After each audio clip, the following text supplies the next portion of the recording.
హోమాలు, యజ్ఞాలు, సమర్థులను పెంచుకున్న మాంత్రికుల చేత కార్యాలు ఎన్నో చేయించినా మేమా భూతాన్ని పారద్రోలలేకపోయాం. అలాంటిది ఇవాళ నువ్వు ఆ భూతాన్ని వెళ్లగొట్టావంటే నీ ధైర్య సాహసాలు ఎంతైనా మెచ్చుకోదగ్గవి. ఆ భూతాన్ని నువ్వు జయించిన వైనం వివరంగా చెబితే మేమెంతో సంతోషిస్తాం అన్నాడు రాజు. విజయుడు చింతామణి ప్రశ్నల గురించి, రాజకుమారులు బలి కావడం గురించి, తానెలా కష్టపడి నర్షనగరం చేరి మొదటి ప్రశ్నకి జవాబు సంపాదించింది చెప్పేసరికి రాజు ఔరా! ఇలాంటిది అపూర్వ విషయమే. చింతామణి అనే ఆ రాజకుమార్తె గురువైన బైరాగి నుంచి విన్న ఆ 5 ప్రశ్నలు ఏమిటి అని అడిగాడు. విజయుడు వాటిని వరుసగా వివరించాడు. అది వింటూనే చంద్రసేన మహారాజు ఆవేశం పట్టలేక పళ్ళు పటపట కొరుకుతూ, ఓరి వంచకుడా! నీ కపటనాటకం అంతటితో తెరపడలేదన్నమాట. నిన్ను దయతలచి ప్రాణాలతో వదలడం తప్పయింది. నా చావు బతుకులు తెలుసుకుని మళ్లీ ఈ పట్నం రాదలిచావన్నమాట. రా! ఈసారి నిన్ను ఈ కత్తికి బలివ్వకమానను అంటూ ఒరనుంచి కత్తిదూసి గలిపించగా విజయుడు అతని ఆగ్రహావేశాలనర్చేసుకోలేక, ప్రభూ! నేను వచ్చిన పనిని, ప్రశ్నల వివరాలను తమరడిగారని వివరించాను. నా వల్ల అపరాధమేమైనా ఉంటే క్షమించండి అన్నాడు వినయంగా. చంద్రసేనుడు ఖడ్గాన్ని మళ్లీ ఒరలో ఉంచి, విజయకుమారా! నీమీద ఆగ్రహమేమీ లేదు. చింతామణి దగ్గర చేరిన ఆ బాలమహర్షి వంచకుడు, దుర్మార్గుడు నా నగరంలో చేరి నా చేత పరాభవించబడి ప్రాణం దక్కించుకుని పారిపోయాడు. తన ప్రశ్నల మూలంగా నా చావు బతుకులు తెలుసుకుని నేను మరణించి ఉంటే మళ్లీ ఇక్కడికి వచ్చి తన మంతనాలు సాగించాలని వాడి పన్నాగం అన్నాడు. ప్రభూ! ఆ బైరాగికి మీకు ఎటువంటి సంబంధం? వాడు మీ నగరంలో ఉండి చేసిన అపచారమేమిటి? అడిగాడు విజయుడు. ఆ వివరమంతా చెబుతాను. అప్పుడు చింతామణి అడిగిన రెండో ప్రశ్నకి అర్థమేమిటో తెలుస్తుంది. బాలమహర్షి ఎందుకడిగించాడో అర్థమవుతుంది అంటూ చంద్రసేన మహారాజు తన జీవితంలో చాలా సంవత్సరాలకి పూర్వం జరిగిన ఒకానొక విచిత్ర సంఘటనని చెప్పడం ప్రారంభించాడు. విజయుడు శ్రద్ధగా వింటున్నాడు. మా తండ్రి, తాతల నుంచి మా వంశంలో ఒక ఆచారం వస్తుంది. అదేమిటంటే మా నగరానికే కాక మా నగరానికి చుట్టుపక్కల ఏ పట్నానికైనా స్వాములవారు, తత్వవేత్త, సన్యాసి, బైరాగి, సాధువు ఎవరొచ్చినా సరే మా పెద్దలు స్వయంగా పోయి వారినాహ్వానించడమో, రాజమందిరానికి తీసుకొచ్చి పూజించడమో, వారినుంచి తెలుసుకోదగిన మహత్తర విషయాలు తెలుసుకుంటూ కొంతకాలం అతిథులుగా ఉంచుకోవడమో, తర్వాత వారికి తగిన విధంగా సత్కారం చేసి పంపడము. మా తాతలు గతించారు, తండ్రులు గతించారు. కాని ఆచారం మాత్రం గతించలేదు. నేను కూడా నగరంలోకి ఏ మహాత్ముడు వచ్చినా రాజమందిరానికి ఆహ్వానించి కొన్ని రోజులు అతిథిగా ఉంచుకుని పూజించి పంపుతూ వస్తున్నాను. మా తండ్రిగారు గతించాక నేను నా 22వ ఏట పట్టాభిషిక్తుడినయ్యాను. తండ్రిగారి హయాంలో మంత్రిగా ఉండిన బుద్ధిసాగరుడు తండ్రిగారు పోయిన మరుసటి సంవత్సరమే వృద్ధాప్యం కారణంగా విశ్రాంతి కోరారు. వంశానుక్రమంగా బుద్ధిసాగరుని కొడుకు సుబుద్ధి ఆ స్థానాన్ని తీసుకున్నాడు. సుబుద్ధికి నాకంటే 1-2 సంవత్సరాల కంటే ఎక్కువ వయస్సు లేదు. ఇంకా పెళ్లి కాలేదు.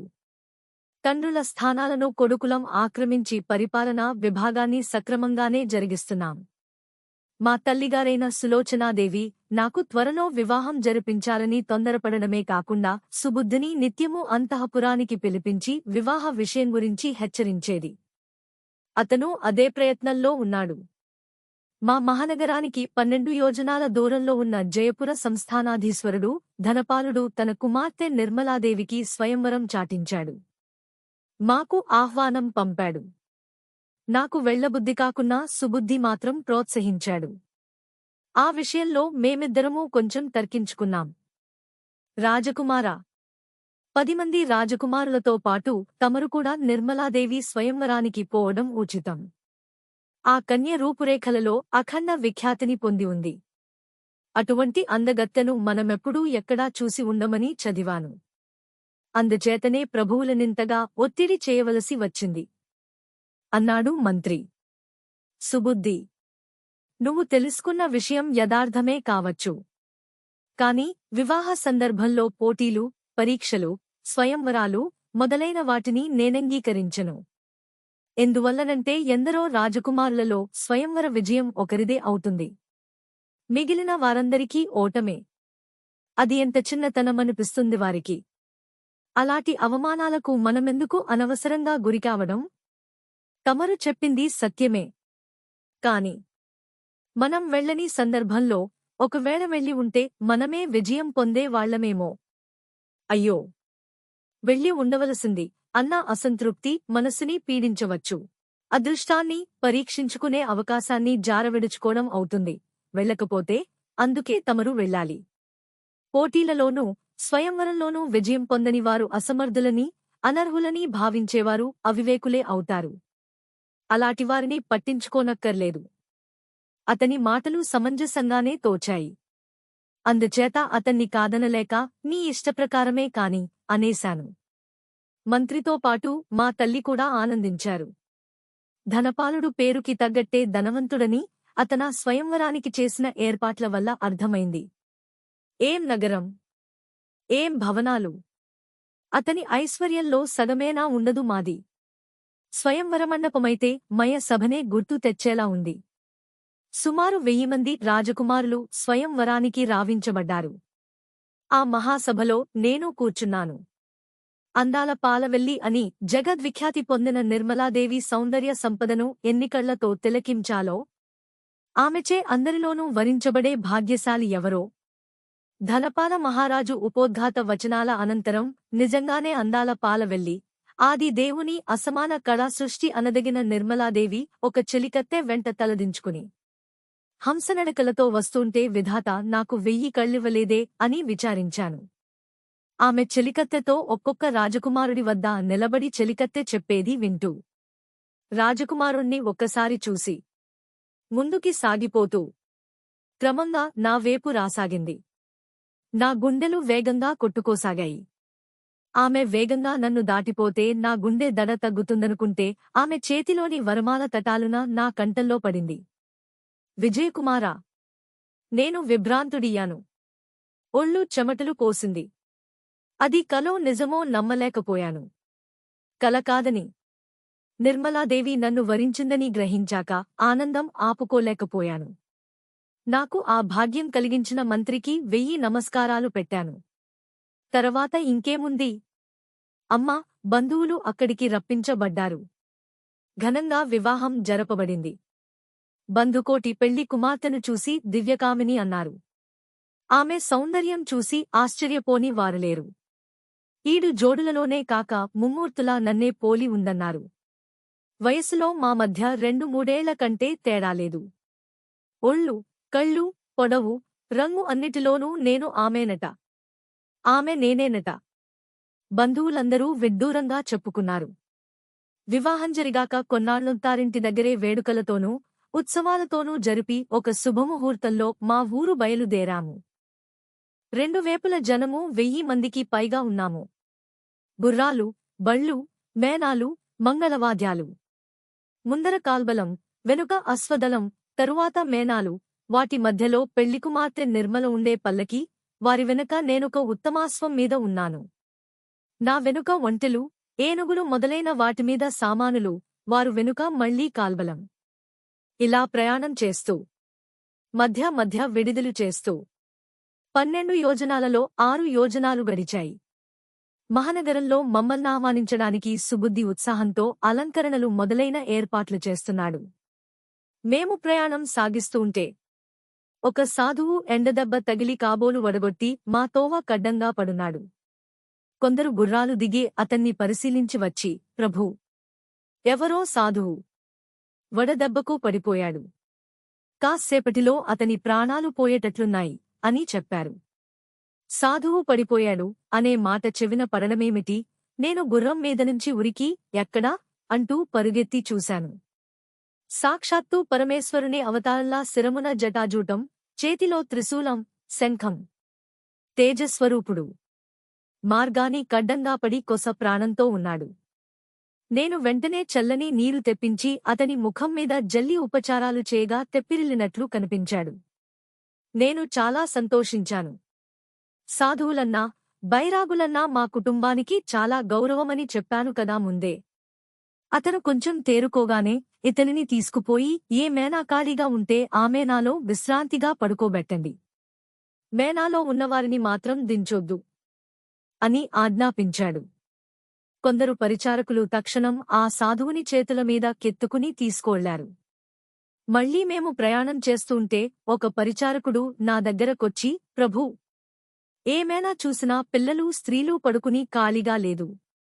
ఎవరి విశ్రాంతికి భంగం కలిగించడం ఇష్టంలేక సాధువుని విశాలంగా ఉన్న పెళ్లికుమార్తె గారి మేనాలో పడుకోబెట్టాము.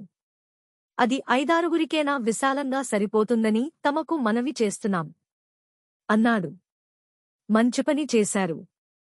భగవత్స్వరూపుడైన సాధువు ఎక్కడున్నా పూజించదగినవాడే అని. ఆ సుకుమారికేమైనా అసౌకర్యం కలిగితే సాధువుని తర్వాత మరో మేనాలోకి మార్చండి అన్నాను. లేదు ప్రభూ! మేము సాధువుని వారి మేనాలో చేర్చడానికి సందేహిస్తూంటే రాజకుమార్తెగారే అతి విశాలమైన తమ మేనాలో సాధువుని పడుకోబెట్టమన్నారు అన్నారు వాళ్ళు. సాధు సజ్జనుల విషయంలో ఆమె చూపిన భక్తి భావానికి నేను చాలా మురిసి ఆమె మా కుటుంబ గౌరవం నిలిపి కీర్తి తెస్తుందని సంతోషించాను. మేము ప్రయాణం సాగిస్తున్నాం. ఆనాడు పౌర్ణమి కావడంతో పిండారబోసినట్లు వెన్నెల కాస్తూ ఏవేపు చూసినా ప్రకృతి అతి రమణీయంగా ఉంది. వెన్నెల్లో అడవిలో ప్రయాణం ఉల్లాసంగా ఉంది. తెల్లవారేసరికి నగరం చేరాం. మంగళతోరణాలు, ముగ్గులు, ముత్తైదువుల హారతులు, శుభాంగనల నృత్యగీతాలు, మల్లుల సాము గరిడీలు, మంగళవాద్యాలు. నగరమంతా కన్నుల పండుగగా ఉంది. కోటవాకిట నేను నా పరివారమూ నిలిచాము. మేనాలు దించబడ్డాయి. అంతఃపురకాంతలంతా వచ్చి పెళ్లికూతురి మేనా దగ్గర మూగారు. హారతులు పట్టిన కాంతలు పాటలు ప్రారంభించారు. మా అమ్మ సులోచనాదేవి నేను గుర్రం దిగడానికి చేయూతనిచ్చి, నాయనా! నువ్వొచ్చేవరకు నీరాణి ఇవతలకి రారాదు. ఇద్దరూ కలసి కోటలో ప్రవేశించాలి అని నన్ను పెళ్లికూతురి మేనా దగ్గరకు నడిపించుకెళ్లి తానే తెరలు తొలగించి, రా పెళ్లికూతురా! నీ మొగుడొచ్చి నిలిచాడు అంటూ చేతులు లోపలకందించింది. కాని ఎవరూ ఆ చేతులనందుకోలేదు. ఇంత సిగ్గైతే ఎలాగమ్మా?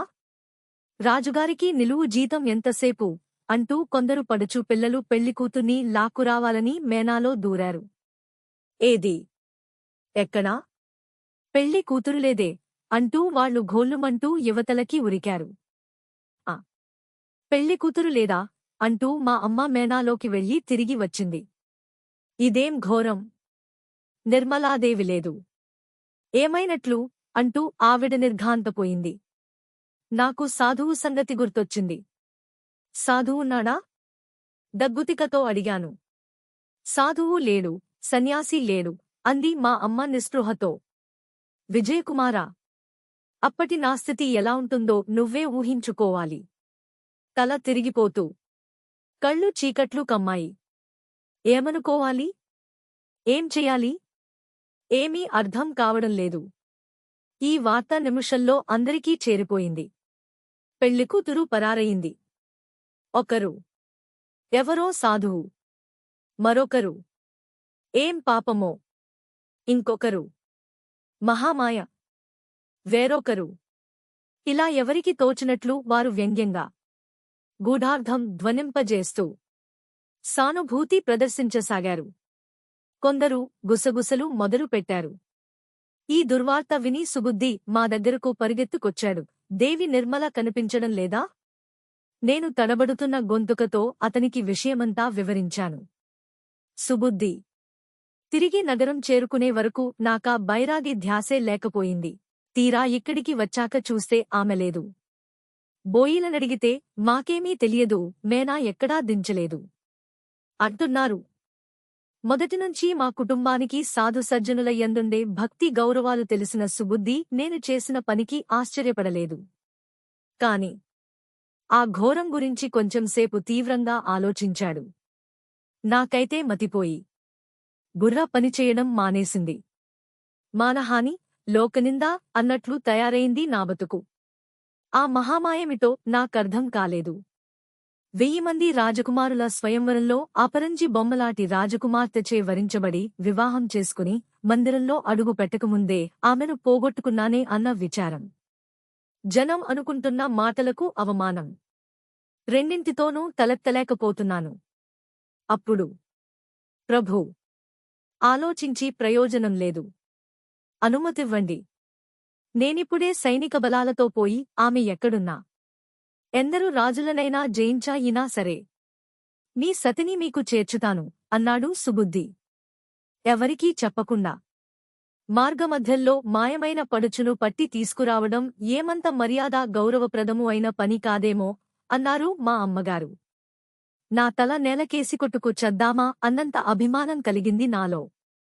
అవును సుబుద్ధి, ఆ రాజకుమార్తె గురించి మనం ప్రయత్న చేయడం అనవసరం. అమ్మగారు చెప్పిందే సత్యం అన్నాను. పెళ్లికూతురి ఆత్మీయులు కొందరు ముందుకొచ్చి నిజానిజాలు తెలుసుకోకుండా ఆమె మీద అభాండం వేయడం అన్యాయం. ఆమె కోసం ప్రయత్నం చేయడం మీకనవసరమైతే మాకు అవసరం. మాకు సైనికులు లేరా, యుద్ధబలగాలు లేవా అన్నారు. ప్రభూ, నా మనవి కొంచెం ఆలకించండి ఏదో చెప్పబోయాడు మంత్రి సుబుద్ధి. అదొద్దు, నువ్వేమీ చెప్పొద్దు. మన కాయవతి ప్రమేయం ఎంతమాత్రమూ అవసరం లేదు అనేశాను. ఇది ప్రభువులు ఆగ్రహించవలసిన సమయం కాదు. విషయం పూర్తిగా తెలుసుకున్న తర్వాత తమరేం చేసినా చెల్లుతుంది. పెళ్లికుమార్తె కనిపింపకపోవడం ఇప్పుడు ఉభయవంశాలకీ కీర్తిభంగం, అప్రతిష్ట. అయినా సరే, దానికి బాధ్యులైనవారు వేరే ఉన్నారు. నువ్వు అధికంగా చెప్పకు. రాజకుటుంబానికి అపకీర్తిరానున్న సందర్భంలో మంత్రి స్వతంత్రంగా ఏమైనా చేయవచ్చునని చట్టం చెబుతోంది.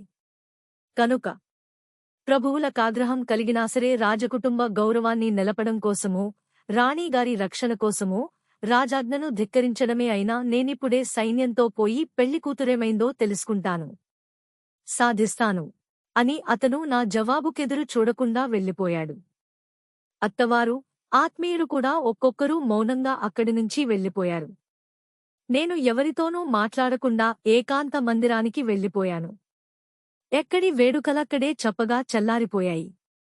నా మనసు వికలమైపోయింది. తిండి మీదకి కూడా మనసు పోలేదు. నా బుద్ధి పరిపరి విధాల పోసాగింది. ఆ స్వయంవరానికి వద్దనుకుని కూడా ఎందుకు వెళ్ళాను? ఆ సౌందర్యవతి స్వయంవరంలో నన్నే ఎందుకు వరించాలి? అవి ఊహించనివే. వరించి ఈ వంచన ఏమిటి? అపజయం పొందిన అక్కసుతో స్వయంవరంలో భంగపడిన రాజకుమారులెవరైనా ఈ దుర్మార్గం తలపెట్టి ఉంటారా? అందుకవకాశం లేదే.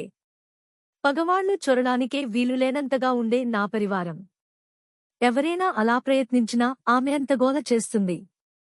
దీనిని బట్టి ఈ పని ఆమె అంగీకారం మీదే జరిగి ఉంటుందనుకోక తప్పదు. భగవత్స్వరూపుడని భావించి ఆమె మేనాలో చేర్చిన బైరాగి ఏమయ్యాడు? నిర్మలాదేవి అదృశ్యానికి, బైరాగి మాయమవడానికి సంబంధమేమన్నా ఉందా అని అనేక విధాల నేను ఆలోచిస్తూ ఉంటే మా అమ్మగారు స్వయంగా నాకు గ్లాసుతో పళ్లరసం తెచ్చి, రోజంతా ఏమీ తినకుండానే ఉన్నావు, ఈ రసమైనా తీసుకుని విశ్రాంతిగా పడుకో నాయనా అంది. నాకేమీ వద్దులే అమ్మా, నన్ను బలవంత పెట్టకు. ఇప్పటికే చాలా రాత్రి గడిచింది. ఈ కాస్త రసమన్నా తీసుకుని పడుకోకపోతే ఆరోగ్యం చెడుతుంది నాయనా. దైవికంగా జరిగిన దానికి ఎంత విచారించి ఏం లాభం? నీ వివాహం ఎలాంటి దైవికమో ఇది అలాంటిదే అని మనసు సరిపెట్టుకోవాలి.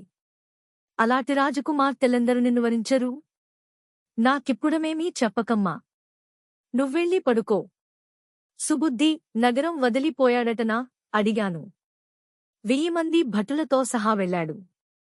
ధనపాల మహారాజు సైన్యాలు కొన్ని బయలుదేరాయి. మనకి సంభవించిన విపత్తు గురించి నగరమంతా అట్టుడికినట్లు ఉడికిపోతుంది. నేనొక నిట్టూర్పు విడవడం కంటే ఏమీ చేయలేక సుబుద్ధి చెప్పిన మాట వినకుండా వెళ్ళాడు అన్నాను. కాని వచ్చిన అపవాదే లాగూ పోదు. విషయమేనా తెలుస్తుంది. సుబుద్ధి మనసు నొప్పించే మాట నేనేమైనా అన్నానా అమ్మా? అతనెప్పుడూ అలా తూలనాడలేదు. అయిపోయింది కదా, నువ్వీ రసం త్రాగే వరకు నేను వెళ్లేదిలేదు. అమ్మ అలా బలవంతం చేయడంతో ఆ పళ్లరసం తాగక తప్పలేదు. నేను తాగాక ఆమె వెళ్ళిపోయింది. మిగిలిన రాత్రి కూడా నాకు నిద్ర పట్టలేదు. నేను నిద్రపోలేదని తెల్లవారడం మానేయదు కదా. ఆ రాత్రే కాదు, తర్వాత నాకు అలాటి నిద్రలేని రాత్రులు అనేకం తెల్లవారాయి. 6 నెలలు గడిచాయి. సుబుద్ధి జాడకాని అతనితో వెళ్లిన సైనికుల జాడకాని తెలియలేదు. నేనిక ఓపిక పట్టలేకపోయాను. సుబుద్ధి లేకపోతే ఒక్కదినం గడవదు నాకు. అతను నాకు మంత్రే కాదు, మంచి మిత్రుడు కూడా. నాకు నిర్మలాదేవి విషయానికి తోడు మంత్రిచింత కూడా మరింత అయింది. అతని ఆత్మీయులు వచ్చి సుబుద్ధి జాడ ఏమైనా తెలిసిందా అని అడగబోయి నా మొహం చూసి కుంగిపోయి వెనక్కి వెళ్ళిపోతున్నారు. ఇది మరో బాధ. సుబుద్ధి ఏమైనట్లు? అతనితో వెళ్లిన 1000 మంది భటులు ఏమయ్యారు? అత్తవారి తాలూకు పరివారం జాడకూడా లేదని తెలిసి మరింత తెల్లబోయాను. సుబుద్ధిలాటి మంత్రి నాకు 1000 జన్మలెత్తినా దొరకడు. నిర్మలాదేవి కోసం 6 మాసాలు తిరిగాడు. చాలదు. తిరిగి వచ్చేయకూడదు? ఇంకా ఎన్నాళ్లని తిరుగుతాడు? పట్టుదల మనిషి. కార్యం సాధించే వరకు ఎన్నాళ్లైనా అలాగే తిరుగుతాడు. ఊరుకుంటే లాభం లేదనుకున్నాను. నాకిక ఒక్క క్షణమైనా కాలు నిలవలేదు. సుబుద్ధిని వెదికి తీసుకొస్తానని అమ్మగారితో చెప్పి స్వయంగా బయలుదేరాను కాని అన్నీ ప్రశ్నలే. అతనెక్కడుంటాడు? ఎటు వెళ్ళాలి? కంటికి కనిపించిన తోవన గుర్రం మీద బయలుదేరాను. ఎన్నో పల్లెలు, పట్నాలు గాలించాను. అడవులు, కొండలు, నదులు దాటాను. అతని ఆనవాలు చెప్పినవారైనా లేకపోయారు. ప్రాణం విసిగిపోయింది. కాని నా సుబుద్ధి లేకుండా వెనక్కి వెళ్ళిపోడానికి నా మనసంగీకరించదు. ఏం చెయ్యాలి? మరికొన్నాళ్లు, మరికొన్ని యోజనాలు తిరిగాను. అర్థమూ అంతూలేని ప్రయాణం. ఏమైనా సరే సుబుద్ధిని కలుసుకోకుండా తిరుగుముఖం పట్టేది లేదు అన్న పట్టుదలతో ప్రయత్నం విరమించకుండా రాత్రింపగళ్లు ప్రయాణం చేస్తూనే ఉన్నాను. అలా తిరుగుతూండగా ఒకనాడు ఒక అరణ్యానికి సమీపంలో బ్రహ్మాండమైన మర్రి చెట్టొకటి కనిపించింది. దాని శాఖలు, ఊడలు యోజనాల దూరం వ్యాపించాయి. దాని మాను చాలా లావుగా ఉంది. అలాటి చెట్టు భూమిమీద ఉంటుందనే ఎవరూ ఊహించలేరు. ఆ విడ్డూరం చూద్దామని గుర్రం దిగాను. మరొక అద్భుతం కనిపించింది. అదేమిటంటే ఆ చెట్టుమీద ఆకుకొక చిలకగా కొన్ని వేల చిలకలు నివాసం ఉంటున్నాయి. అన్నీ ఒకే రంగు, ఒకే పరిమాణం, ఒకే మోసలో పోతపోయబడినట్లుండడంతో నాకు మరింత ఆశ్చర్యం వేసింది. రెప్పవాల్చకుండా గంటసేపు చూశాను వాటిని. అంతలో మరొక చోద్యం కనిపించింది. ఆ చెట్టుకి ఆజానుబాహువైన మనిషి అవలీలగా ప్రవేశించగలి గేంత పెద్ద తొరుంది. అది చూసి నాకు మతిపోయింది. అది ప్రకృతిలో ఉండే అన్ని వృక్షజాతుల వంటిది కాక దానినెవరో దేవతలు ప్రత్యేకంగా సృష్టించారేమో అనిపించింది. తొర్రలోపలికి పోయి చూడాలన్న కుతూహలం కలిగింది. లోపలికి ఒక అడుగు పెట్టి రెండో అడుగు వేయబోతూంటే బ్రహ్మాండమైన నాగుపాము, 20 గజాల పొడవు, అందుకు తగిన లావు కలిగినది, తన భయంకరమైన పడగ విప్పుకుని బుసలు కొడుతూ నా మీదకు గెంతింది. తక్షణం నేను వెనక్కి తగ్గి నిలుచున్నాను. ఓ అవివేకి! నా ప్రశ్నకు జవాబు చెప్పగలవారు మాత్రమే ఇందులో ప్రవేశించగలరు. నీకు అలాంటి అర్హతుందా? సర్పం మానవ భాషలో అడుగుతూంటే తెల్లబోయాను. అయినా సాహసించి ఏమిటి ప్రశ్న అని ప్రశ్నించాను. ఈ మహావృక్షం మీద ఎన్ని చిలుకలున్నాయో చూశావు కదా? చూశాను. చాలా ఉన్నాయి. అవి నిజమైన చిలుకలు కావు. శిలానిర్మితాలైన సాలభంజికలు. నిజమా? కావాలంటే పోయి మళ్ళీ చూడు. నేను తిరిగి పరీక్షగా చూశాను. అవి నిజమైన చిలకలలాగే ఉన్నాయి. సర్పరాజు చెప్పిన దానిమీద నాకు నమ్మకం చాలక ఒక రాయిని తీసి చిలకల మీదకి విసిరాను. ఒక్కటి చలించలేదు, పలకలేదు. నిజమే. అవి నిజం చిలకలు కావు అన్నాను సర్పంతో. తెలిసింది కదా? మరి ఆ చిలకలేమిటి? అవి అలా రాతి బొమ్మల్లా ఎందుకున్నాయి? ఈ ప్రశ్నలకు జవాబు చెప్పగలిగితేనే లోపలికి ప్రవేశార్హత లేదా ప్రాణం దక్కించుకుని పారిపో. ఆ తొరలోకి వెళ్లి లోపల ఎలా ఉంటుందో చూడకుండా తిరిగిపోడా నీకీ నాకు మనస్కరించడం లేదు. కాని తాచుపామడిగిన ప్రశ్నలకు జవాబులు తెలియవు. ఏం చేయాలి? సర్పరాజునే అడిగేశాను ధైర్యం చేసి. నువ్వడిగిన ప్రశ్నలకు జవాబులు తెలియవు. కాని త్వరలో ప్రవేశించి లోపల అంతా చూడాలని ఉంది. ఏం చెయ్యాలి? ఏం చేస్తావ్? పోయి ప్రయత్నం చేసి నా ప్రశ్నలకు సమాధానం తెలుసుకురా. అప్పుడు లోపలికి పోయి చూద్దువు కాని. ఇప్పుడు వీల్లేదా? నా ప్రశ్నకి ఆ సర్పానికి కోపమొచ్చినట్లుంది. ముందిక్కడి నుంచి పరుగెత్తు. పడగెత్తి కాటేశానంటే ప్రాణాలు దక్కవు అని బుసకొట్టింది. నేను గుర్రమెక్కి దోడు తీశానే కాని నా మనసు మాత్రం వెనక్కేలాగా తోంది. ఆ త్వరలో ఏముందో చూడాలని పట్టుదలగా ఉంది. ఆలోచిస్తూ సాగిపోయాను. ఎప్పుడూ అంత దూరం ప్రయాణించకపోవడంచేత చాలా అలసిపోయాను. ఒకవేపు దాహంతో నాలుక పెడచకట్టుకు పోతూండా నా గుర్రం పరిస్థితి అలాగే ఉంది. అదొక సొరంగ మార్గం. ఎంత నడిచినా తరగడం లేదు. చీకటిగా ఉన్నా లెక్క చేయకుండా ధైర్యంగా ముందుకి సాగిపోయాను. చీకటిని చీల్చుకుంటూ ముందుకు వెళ్తూంటే వెలుతురు దగ్గరవుతున్నట్లుగా తోచింది. అంత మర్రి చెట్టేమిటి? ఆ చెట్టు కింద తొర్రేమిటి? ఆ తొర్రలో ఈ సొరంగ మార్గమేమిటి? ఆలోచిస్తూనే నడవసాగాను. వెలుతురు దగ్గరవుతుంది కనుక సొరంగ మార్గానికి అంతూ గమ్యమూ ఉండి తీరాలి. అనిత్సాహంతో నడవగా ఒక అందమైన మందిరం కనిపించింది. ఇక్కడ ఈ తొర్రలోని సొరంగంలో సుందర మందిరం. నాకేమిటో కలలా అనిపించింది. ఏదైనా ప్రమాదంలో చిక్కుకుంటానేమో అని భయమూ వేసింది. నా మంత్రికి, పరివారానికి పట్టిన దుస్థితి నాకు కూడా కలగదు కదా అని అనుమానం వచ్చింది.